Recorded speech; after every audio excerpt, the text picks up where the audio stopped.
Alright, I just got this in. This is the Skar SDR 12-inch D2. It says it's 600 RMS, which is not quite true, but I can see where they get the idea from. So it's kind of equivalent to like a CT Sounds Tropo. Also, the motor is equivalent to the Kicker L7 12-inch. Also known as the CVX, as the round version. The exception is that it has a stamped steel frame instead of a cast frame. That does not affect the performance. It has more to do with at this weight level, at this performance level, it just has to do with cosmetics and gimmickry. You know, where you say, "Oh, a cast frame is better." Yes, it is better, but not in every application. So, in this application, a stamped steel frame is fine. It helps save a lot of money. Typically, a frame like this will be, let's say $10 from China. This will be $1 from China. So it's a little more expensive with the little Skar thing on here. But like I said in that other video, Skar, I think, is the #1 producer of, I forget which factory. Larry was telling me. I think it's the speaker factory, but they produce more speakers than any of their other clients. So, but the dual 2 coils that we have, the copper ones that we had made originally for the Soundstream T7 Tango 7, which is the 2 3/8, fits great, perfect. I was going to say a mom joke. I don't want to say a mom joke. This is your sister. Oh, yeah. So, but anyways, when you're grinding these, you want to use the old blue tape to cover the gap, because steel is ferrous. And so when Sherry's going to go ahead and carve this off with a knife and then grind it clean. And then I think we're going to just work with this.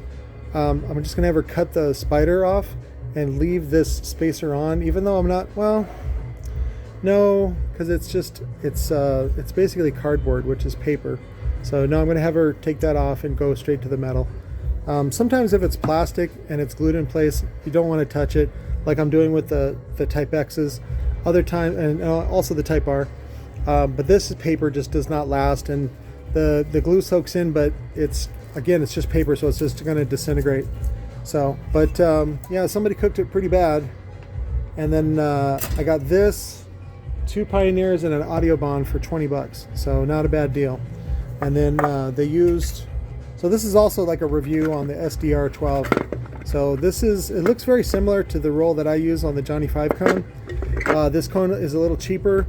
It doesn't have the wet look on it. Whatever, it doesn't matter.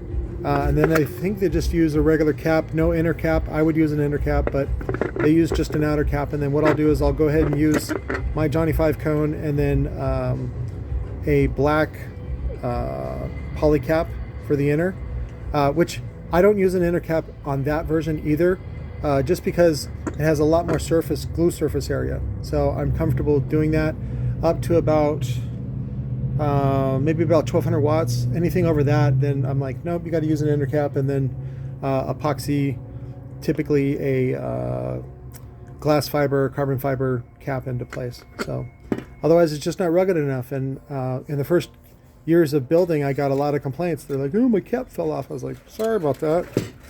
You know, and then I couldn't afford to ship it back and all that shit. So it was a little messy in the beginning. So now I just try to avoid that altogether. So, but I guess that's my review video on the 12-inch Skar SDR. If you're looking for an affordable alternative to the Kicker CVX, this is it. And I'll post links to it in Amazon. And of course, you do better if you do like me, where you bought this for $10 and then you put $40, $50 worth of parts in it, and then you sell it for whatever they sell it for, or even more or less or whatever. It doesn't matter. But you made a good profit. So I love you guys. I will talk to you later.